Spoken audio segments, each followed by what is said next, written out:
حضرات گرامی و سامعین کرام، آج کا عنوان ہے روزہ کس طرح گزاریں۔ جناب رسول اللہ صلی اللہ علیہ وسلم کا ارشاد گرامی ہے کہ روزہ ڈھال ہے، جب تک کہ اس کو پھاڑ نہ دے۔ ڈھال ہونے کا مطلب یہ ہے کہ جس طرح ایک انسان ڈھال سے اپنی حفاظت کرتا ہے، اسی طرح روزہ سے آدمی اپنے دشمن یعنی شیطان سے محفوظ رہتا ہے۔ ایک روایت میں ہے، ایک صحابی نے جناب رسول اللہ صلی اللہ علیہ وسلم سے عرض کیا، یا رسول اللہ، روزہ کس چیز سے پھٹ جاتا ہے؟ حضور اکرم صلی اللہ علیہ وسلم نے فرمایا کہ جھوٹ اور غیبت سے۔ ہمارے اس زمانہ میں روزہ کے کاٹنے کے لیے مشغلہ اس کو قرار دیا جاتا ہے کہ واہی تباہی میری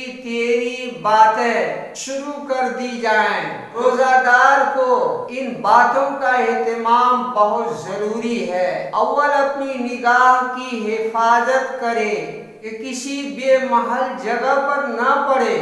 جناب رسالت مآب صلی اللہ علیہ وسلم کا ارشاد گرامی ہے کہ نگاہ ابلیس کے تیروں میں سے ایک تیر ہے۔ جو شخص اس سے اللہ کے خوف کی وجہ سے بچ رہے، اللہ جل شانہ اس کو ایسا نور ایمانی نصیب فرماتا ہے جس کی حلاوت اور لذت وہ قلب میں محسوس کرتا ہے۔ روزے کی حالت میں ہر ایسی چیز کا دیکھنا اس میں داخل ہے جو انسان کے دل کو اللہ تعالیٰ سے ہٹا کر کسی دوسری طرف متوجہ کر دے۔ دوسری اہم چیز زبان کی حفاظت ہے۔ جھوٹ، چغل خوری، لغو، بکواس، بدگوئی، بد کلامی، جھگڑا وغیرہ۔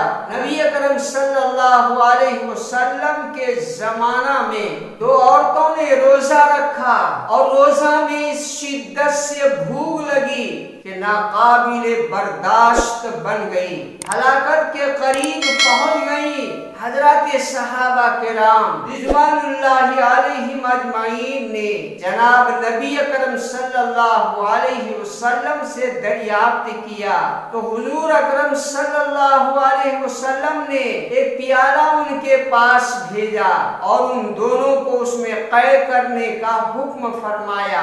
دونوں نے قے کی تو اس میں گوشت کے ٹکڑے اور تازہ کھایا ہوا خون نکلا۔ لوگوں کو اس سے حیرت ہوئی۔ آپ صلی اللہ علیہ وسلم نے فرمایا کہ انہوں نے اللہ تعالی کی حلال روزی سے روزہ رکھا اور حرام چیزوں کو کھایا کہ دونوں نے لوگوں کی غیبت کی۔ جناب رسالت مآب صلی اللہ علیہ وسلم سے ایک صحابی رضی اللہ عنہ نے دریافت کیا کہ غیبت کیا چیز ہے؟ حضور اکرم صلی اللہ علیہ وسلم نے فرمایا کہ کسی کی پس پشت ایسی بات کرنی جو اسے ناگوار ہو، اگرچہ واقعتاً وہ بات اس کے اندر موجود ہو جو کہی گئی ہے۔ ایسی ناجائز باتوں کا کان لگا کر سننے سے روزہ